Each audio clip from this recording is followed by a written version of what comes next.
ഇടുക്കി വണ്ടിപ്പെരിയാർ ഗ്രാമ്പിയിൽ പശുവിനെ കടുവ ആക്രമിച്ചു. മൂന്നാറിൽ നിന്നും പിടികൂടി പെരിയാർ സങ്കേതത്തിൽ തുറന്നുവിട്ട കടുവയാണ് ആക്രമണം നടത്തിയതെന്നാണ് സംശയം. രാഹുൽ വിജയനുണ്ട് വിശദാംശങ്ങളുമായി ഇടുക്കിയിൽ നിന്ന്. രാഹുൽ, എപ്പോഴാണ് ഈ കടുവയുടെ ആക്രമണം ഉണ്ടായത്? ഈ പ്രദേശത്ത് വനംവകുപ്പിന്റെ ഭാഗത്തു നിന്ന് എന്തെങ്കിലും നടപടികൾ ഉണ്ടായിട്ടുണ്ടോ? ഗോകുൽ, ഇന്നലെ വൈകിട്ടാണ് ഈ കടുവയുടെ ആക്രമണം ഉണ്ടാകുന്നത്. ഇതൊരു സ്ഥിരം സംഭവമാണ്. കഴിഞ്ഞ 2 മാസമായിട്ട് ഈ പ്രദേശത്ത് ഏകദേശം 11ഓളം പശുക്കളെ, വളർത്തു മൃഗങ്ങളെ കടുവ ആക്രമിച്ചിട്ടുണ്ട്.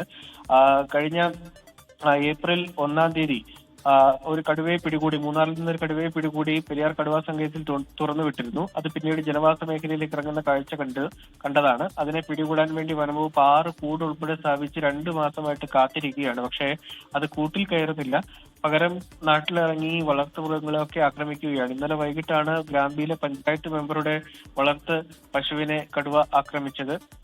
ശബ്ദം കേട്ട് ആളുകൾ പുറത്തേക്ക് ഇറങ്ങി വന്നപ്പോഴേക്കും കടുവ പോയിരുന്നു എന്നുള്ളതാണ് പറയുകയും ചെയ്യുന്നത്. എന്തായാലും വലിയ ആശങ്ക അവിടുത്തെ ആളുകൾക്കുണ്ട്. എത്രയും വേഗം കടുവയെ മയക്കൂടി വെച്ച് ഉൾപ്പെടെ പിടികൂടാനുള്ള നടപടി സ്വീകരിക്കണം എന്നുള്ളതാണ് നാട്ടുകാരുടെ ആവശ്യം. 1/2 കിലോമീറ്റർ ചുറ്റളവിൽ ഇപ്പോഴും ജനവാസ മേഖലയിൽ കടുവയുണ്ട് എന്നുള്ളത് വനംവകുപ്പിന്റെ റേഡിയോ കോളർ പരിശോധനയിലൂടെ കണ്ടെത്താനും കഴിഞ്ഞിട്ടുള്ളതുമാണ്.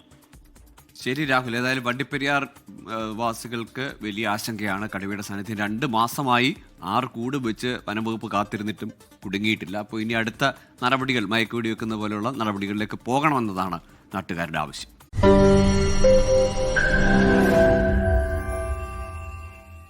ലോകത്തെവിടെയായാലും ഏത് സമയത്തും 24 വാർത്തകളും ഓഗ്മെന്റഡ് റിയാലിറ്റി പാക്കേജുകളും എക്സ്പ്ലെയിനറുകളും വിശദമായി കാണാൻ ഞങ്ങളുടെ യൂട്യൂബ് ചാനൽ നിങ്ങൾക്ക് സബ്സ്ക്രൈബ് ചെയ്യാം.